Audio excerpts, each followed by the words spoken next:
variety of items that I wanted to make sure that you had at your disposal, that you knew about as we proceed before P&C next week. So thank you for joining us today. There are some people that are coming in right now.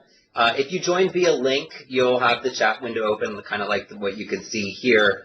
But if you joined via just a web browser, you'll notice that in the bottom left-hand corner, there's a little chat window that pops up that you can type anything in that chat message if you want anything in there, to bring up attention if your audio is not working. I did mute everybody so that I could just have control of the sound so that we can go through the meeting. But if you have any questions, feel free to post them in the chat there with anything that you might have, and I'll try to keep an eye on that as we proceed. So taking a look at today's agenda, the first thing that I wanted to be able to go through with everybody is taking a look at the IMS in general. Remember that we said that we've been focusing on making the IMS more applicable to the current needs of the districts, so the current needs and the current initiatives of each district.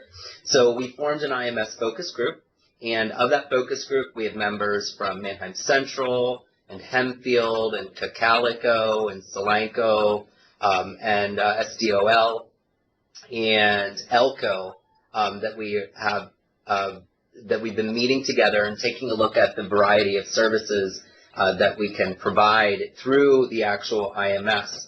So we've been meeting, we've been talking and sharing about a variety of items to be able to look at that IMS of those services, looking at Safari Montage and Discovery Ed and Culturegrams, and trying to determine, what else is it that we can add into the IMS, or do we need to take away something from the IMS to be able to, again, make it more applicable for the districts.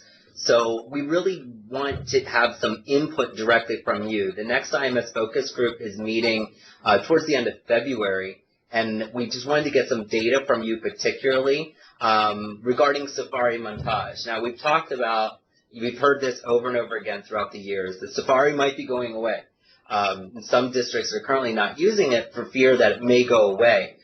So I just want to be able to lay to rest once and for all if we're continuing with Safari Montage or what our plans are there. But we really don't want to proceed without some more input directly from you. So if you take a look at the agenda, you'll notice that there's an IMS focus group update here, that when you click on it, it takes you directly to the survey. So some people started to fill out this survey, but there are many who have not yet had the chance to do so. So if you would please go in and take a look at the survey, fill it out, give us some feedback directly from pertaining to your district on Safari Montage as a tool of what we want to do with it further in the future with this particular tool. So if you can take some time to actually go in there and really give us some important feedback, we would really appreciate that. So within the next couple days, early next week, that would be very helpful. The other thing is we're looking at some things within Discovery Ed. So, sure. I'm sorry, Lynn just posted if we could actually put that link in the chat. And let me do that.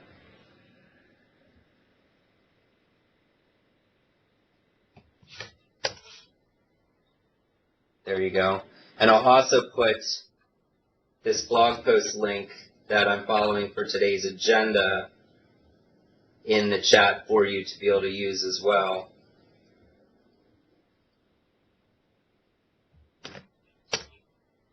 So if you want to be able to follow along with that. We're looking at, remember that we're opening up for Ldap integration for all IMS members. So this is something we've talked about before. I was able to pursue it indefinitely with Discovery Ed. The new contract that came about with Discovery Ed permits us now to be able to set up everybody on Ldap to be able to integrate, to just make it easier for teachers and students to be able to sign on. So this is not just for just teacher accounts. This is going to be for teacher and student accounts. So keeping that in mind, we are working through with district right now in testing out everything. I had set up a form, basically, so if you click on Ldap Integration for Discovery Ed, you'll see information here, and then there's a form link here that you can click on to fill out your request. There are about 11 districts or so that have already filled out requests to be able to get set up with Ldap for their teachers and students. So we started this process in December, actually, and been working through Discovery Ed, and we were actually put on hold with Discovery Ed for a short time because they were still working out their legal proceedings for the contract and how that's going to work out, and for the setup of what are the exact steps. This is something that we negotiated through the PAIU, at that PAIMS group that I meet with up in State College every other month. And so this has been a kind of, we are the very first IU out of all 29 IUs to be able to work through this process and set up the actual process. So we have a couple of kinks that we have to work through as we're going through it. But luckily, I just finally received the contract, and all the legal term has been solidified. And so we are now proceeding and starting to work through that list.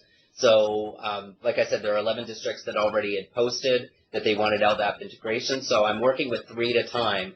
So once those 3 are set up, then I'll take the next 3. So basically, the way the process is working is you had to go to this blog post and fill out the request. Once I received your request, I emailed you letting you know I have your request and you're in the queue. When you are up, when it's your turn to start working through the process, I will contact you again, and I will ask you for some specific information from your district, and you'll send the credentials to me, and then after we do that, we'll start doing a test through the process, and then there'll be an initial teacher and student import. There'll be a template that we'll send you that you'll set up with the teachers and students, so we'll do the initial import through the technician at Discovery Ed, and then after that initial import is finished, then we will be able to set you up with more of an automated import process through your admin console in Discovery Ed. So that's kind of how the process is working through, but we're kind of learning as we're going, testing with the first district and then the first 3 to actually go through the whole process. So it's been going very well so far, and we hope to be able to continue moving through that. There was one question of how does that affect our teachers who are members through MediaNet. There's not going to be any effect to that, meaning that all teachers who will be set up in Ldap, they'll still have their MediaNet account, and then they'll also have their Discovery Ed account. MediaNet is still, of course, giving you access to be able to sign out hardware or sign out the Star Lab, for example. But we are looking to probably eliminate MediaNet within the next year or so. That's something that the IMS focus group is tasked with and taking a look at, because there's not a lot of sign-outs for flip cams or digital cameras or any of that stuff anymore. But the Star Lab is used widely, so I think we might just move that Star Lab to a Google form for a sign-out procedure that way and make that more applicable to today's current age. Sorry, I had to turn that fan off because it keeps moving the camera around. So it won't. You'll still have your MediaNet account until we eliminate that, and then you'll have your Discovery Ed account. So your Discovery Ed account is going to work just like you would do with Safari Montage, that it's going to be your regular school username and password to get into it once your district is fully set up, ready to go. And let me just scan here to see if there were any other questions. Michael, I hope that you were able to work through some of your audio problems that you were having there. The next thing that I wanted to take a look at particularly is within Discovery Ed. So in Discovery Ed, I wanted to highlight 2 features to you today to make sure that you were aware of. One that's existed for quite some time is called the Global Wraps. You'll see some global news over here, but if you just go in and type in Global Wraps, you'll see it'll provide a listing for the available global wraps. This is basically Discovery Ed's feature of staying current with the news. So I found this really valuable in taking a look at the video clips that are in here, that it's very up-to-date information. So if you're looking for information on the Olympics in Sochi, if you want some information on the polar vortex, the State of the Union address. These global wraps are quick segments that give you what's up to date in today's current society in the world, for example. So if I would click on January 8th, you'll see the normal broken down into segments. But within there, I just really like how well it's done. The little segments on the polar vortex, on Sochi Olympics, just to take a look at that. I'm Titus Silva. Welcome to this global wrap. Our report this January 2014 begins in North America. That's where extreme cold weather from Canada has moved as far south as Georgia. So I think that it's neat to be able to see Discovery Ed so up to date on their current services to be able to use in the classrooms real quickly to give students an overview of what's going on in the world today in these quick little segments. So I think that that's a neat thing to take a look at. And there's a transcript that's posted with them as well. You will see that there's many different global wraps. I can't wait till they come out with February to actually do live coverage or recorded live coverage of the Olympics. So that should be a pretty neat feature that's added on. So keep checking out those global wraps. They keep adding new ones. You saw January alone had 4 or 5 available. So I saw that they're published maybe every other week or so, basically, from what I was noticing, maybe every 3 weeks. But they just keep popping up as new ones as they've come in. So we can see here the latest one for 2/5, so from yesterday already that they posted. So it would be interesting to go in there and see what they have available. Let me just double check if there were any other questions. One question was, am I recording this so I can share it with the media integration person? Yes, this session is currently being recorded. One other area that I wanted to highlight with Discovery Ed that I think is a real game changer for what Discovery Ed is doing. Basically, you know that we've talked about that Discovery Ed is so much more than a video repository. Many teachers I know using it as that video repository, but there's so much more to Discovery Ed that they keep adding more and more features to it. So, for example, you'll see under the Builder Tools now, the Builder Tools that are available for us. Oh, get back there. One is Board Builder. If you haven't had a chance to explore Board Builder yet, this is something you definitely want to get into, especially for the districts that are using Glogster or have been practicing or creating content with Glogster. Being that Discovery Ed is free, this is kind of like Glogster. It's like an online poster that students can create. They can embed content in it from Discovery Ed. So whether it's clip art, whether it's newscasts, whether it's videos, just other text that they can include. So I created one here. You have templates to choose from. Not near as many templates as Glogster allows you, but there's still templates you can choose from, and then you can change that. So if I click on Edit, I'll bring up my board here. I just want to make sure that everything's looking okay in our meeting here. So you see that I just created a really quick one here. It shows the background. Notice the editing tools, a lot of similarities to Glogster. I was able to click and add text. I was able to add images directly from all the clipboard or the clip art that's available in Discovery Ed. I could take videos and put them directly in that, of course, are coming from Discovery Ed. So I can add more content into them, whether it's uploading something directly from my laptop that I could actually upload into the board. And then, of course, this board, I can share it out to the rest of my class. I, as a teacher, could create a template and share it out to my class for them to be able to use, assign it as a project for them to be able to do it, to create that. So what a great way to be able to add on multimedia skills free of charge, right? Because the Glogster that you're paying for, no longer do you need to worry about that because you have that access here in Discovery Ed. There were a couple people in the lobby. I just needed to allow them to be able to come in. So you see that a couple people are posting comments that they're using it in 7th and 8th grade. They're using it with high school. So again, this is a great service to be able to use for your students any age. You know, I remember working with 3rd graders on Glogster. So certainly if 3rd graders could do Glogster, they could do Board Builder. So Discovery Ed keeps adding more and more tools for us to be able to use. And once everybody is set up with Ldap, that all the teachers and students have accounts, it's going to make these features so much more exciting to be able to use, and so much more easier to be able to use them in the classroom. So when you have time, go in and play with Board Builder, create a board, and check it out there, because it's definitely something that is going to continue growing, and they're going to be adding more and more resources to that. Okay? And let me just double check if any questions are arising. Okay, so just going on quickly, remember that we have our IMS blog. That's what we're looking at right now. And the IMS blog is the one-stop shop for everything IMS. So you can browse by the categories, all workshops, meeting announcements, updates of Discovery Ed, Safari Montage, or updates of other tech integration tips. They're going to be posted on this blog. But one thing I want to highlight to you that I really want to grow is this section right here. In this section, I'm linking your blog. So what blog or resource are you using for your teachers in your district?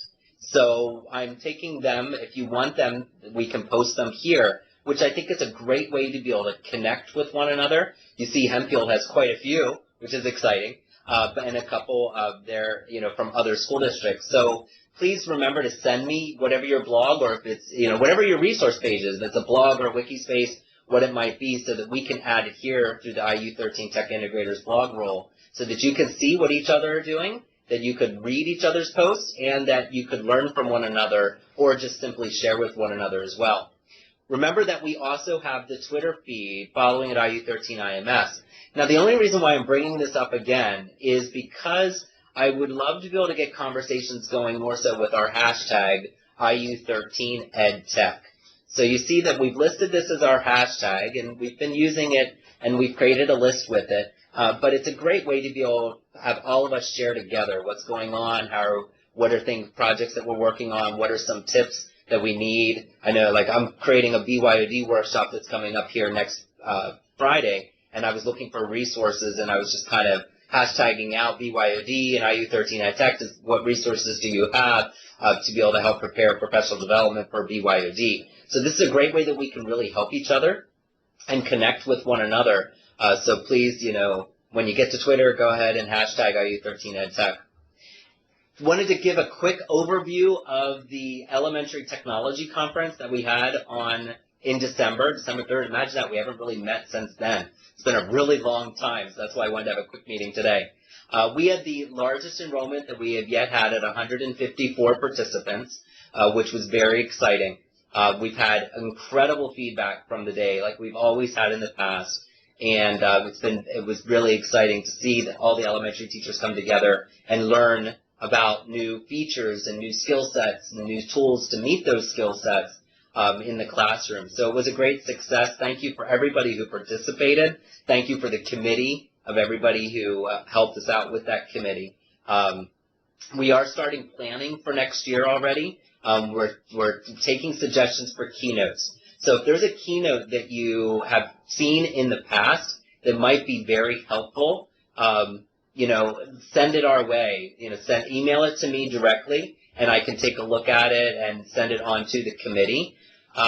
We're not necessarily having to have a keynote that is directly within the IU. We can reach outside of our IU. We're looking for some speakers that might be really good keynotes. So if you're going to Pete and C and you see somebody that you're so impressed with that it'd be possible for a keynote for next year, for our next Elementary Technology Conference, please send it my way so we can take a look at that. Another item that I had sent out that a lot of districts have signed up for is the Sketchup Pro Grant. So we were working again, the We group is the Pennsylvania IMS group, on obtaining Sketchup Pro licenses statewide.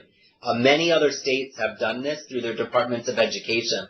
And as you know, our Pennsylvania Department of Education staffing has decreased a great deal, and there really wasn't anybody to be able to take care of kind of carrying the torch for some of these initiatives, as well as Keystones and some of the other things that are going on at the state level. So they came to the group, the PAIMS group, and said, hey, is this something that you could work on for us?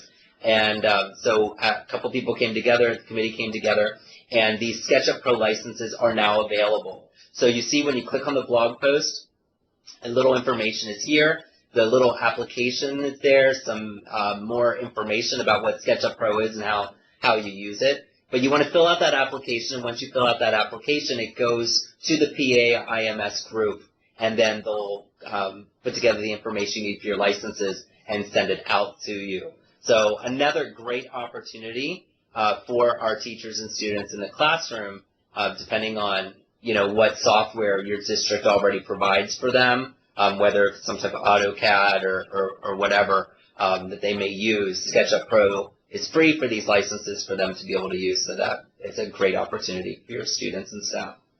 The next item we're going to skip over. We're going to talk about that a little bit in March. The next one is the Keystones program.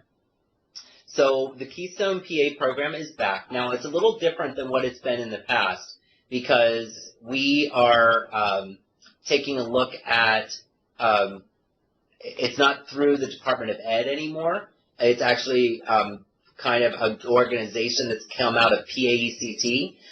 So it's back and it's built differently than what it was before. So you notice that anyone, any educator, there's no limitation. So whether you're a tech integrator or tech coach, if you're a librarian, all these roles are now possible for Keystone nominations. But the deal is that each principal, whether elementary, middle, or high school, can nominate one educator from their building. And then that educator has a chance to be able to apply as a Keystone star to be able to be sent to the summit.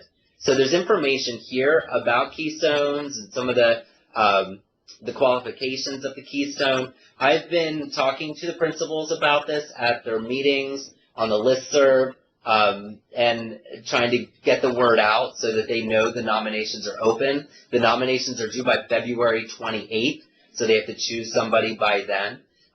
Some districts were trying to find out, well, who were our Keystones before? Because once a Keystone, always a Keystone, and you have a chance to apply for the summit as well. So that still stands. But there's a great FAQ section if you take a look at the Keystone PA website that you can look to be able to find any answers to questions that you might have. And then I just kind of included a little bit of the flyer here. But notice that the program is brought back by PAECT and EduSpire are the main sponsors. So it's something that it's definitely worth checking out. And it's exciting. I'm going to be sitting on the committee to be able to choose the Keystone Stars. So I'm really excited for our region to participate in that way and take a look at what the Keystone Summit might be for this year and how that's going to run.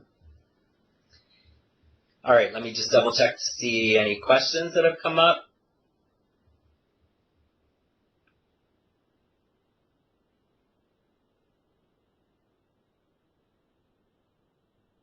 Okay, so it looks like Corey was saying, is there a deadline for that? And I'm not sure for the SketchUp Pro, there is no deadline. That's open continually, and they are seat licenses, yes. All right, the next thing is skipped. That was yesterday. I hope that you were able to participate in the National Digital Learning Day and get online and see the different things that were going on. But being that we were all closed, hopefully you were able to participate from home for those of you who had electric, and some people still don't have electric today. I know my wife teaches in Chester County at Downingtown, and they're still closed today. 10 of their, 18 schools that they have total still don't have power, so I know that some people are still struggling with that. But they archived all of their events, so you could take a look at the events that are there. A couple things that are coming up that I want to make sure you're aware of, and then we'll be done for today. One is Canvas. Now, what's been going on is, again, that PA IMS group that's meeting in State College, we've been looking at a variety of LMSs, from looking at Canvas, Schoology, and some other ones that are available, Moodle Rooms, that different districts are using.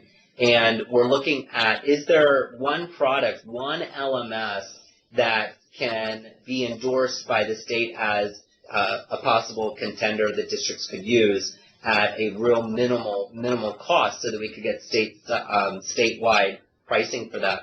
So Canvas has come out of that as a conversation.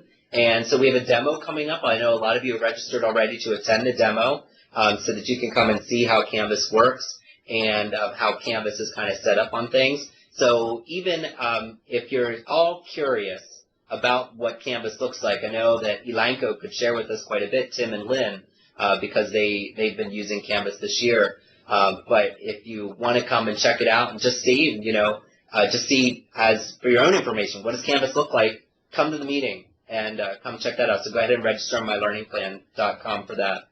The next thing coming up is Star Lab training.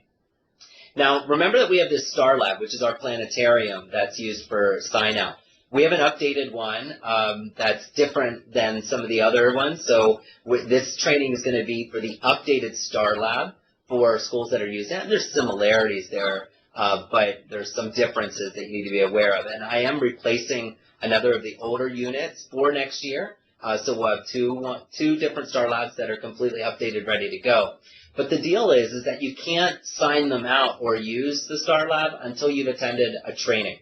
So the next training that's coming up, you see, is February 25th from 8:30 to 12:30. This is free for all IMS members to be able to come, any teachers interested in using this. And, I never used the Star Lab at Manheim Central, and I lament that because there's so many different schools that are using it in their elementary programs, in their middle school programs, and in some high school science, where it might be the whole elementary school that they're pulling through it as like an open house or back to school night.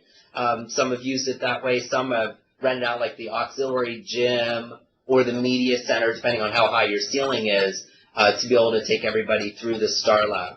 It's a great marketing tool that districts can use. It's a great educational tool that districts can use for the particular curriculum. So there's a whole bunch of different drums that we have available of different things that can project in the planetarium. So you can find out all about how to work with this planetarium, from how to set it up. Like once it comes to you, it gets delivered to your school. How do you set it up? How do you run it? How do you tear it down? How do you send it back to us? So that training is going to be specifically for that. We'll offer another one over the summer. We did have a Star Lab training over this last summer, but it was the attendance was very low on that, so I'm not so sure the summertime is the best time to be able to offer some of those trainings, depending on what teachers are interested in, or vacations. But there's some school districts that want to use it this spring, so this is our next training session for this spring.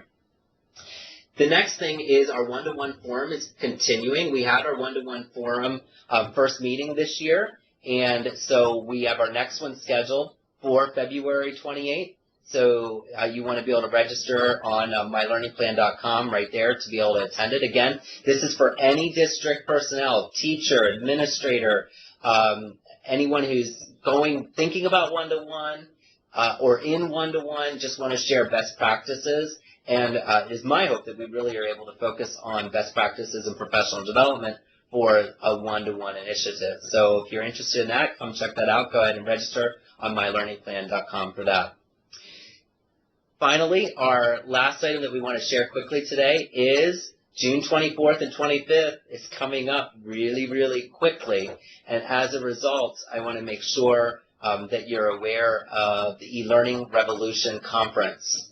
That's those 2 days. So this is a blog post that takes you directly there. It's not another P&C. This is about instructional practices primarily.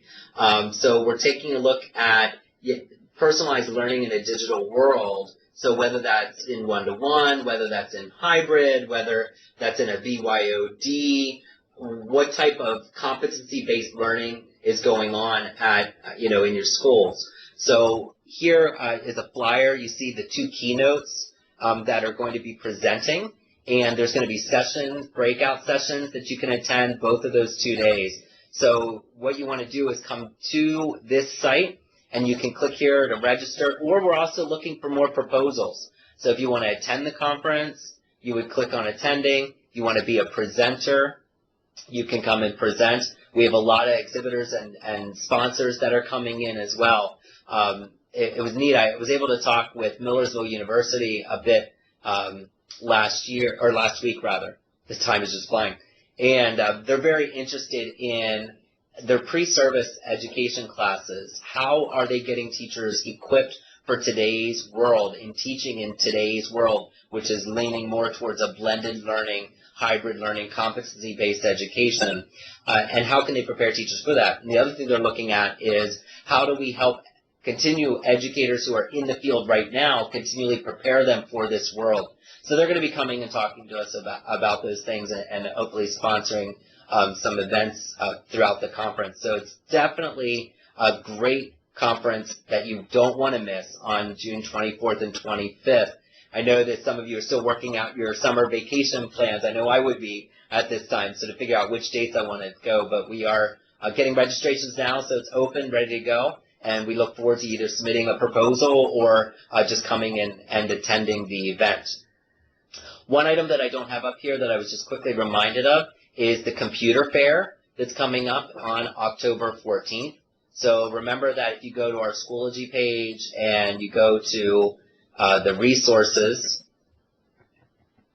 and that I believe we had in November, or it was either November or October, and I forget what that was at the moment. Let me see.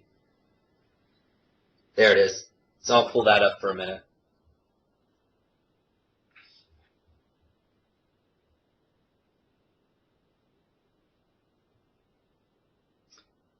All right, so Sue asked when the deadline is. So here is all the information that you need for when to register. Registration just opened up in January, so you see that was January 1st. The registration opened. I'm trying to see here. I don't see a deadline, but let's, oh wait. So the regional date is April 7th. But let's see if it actually gives us a deadline.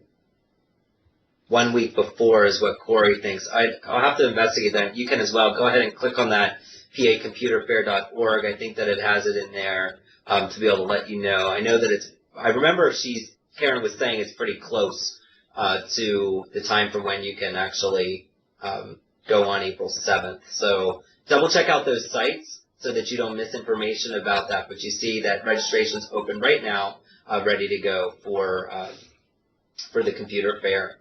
Last but not least, our next meeting is March 18th. So hopefully you can click there and register for that meeting while you're here today and you don't forget.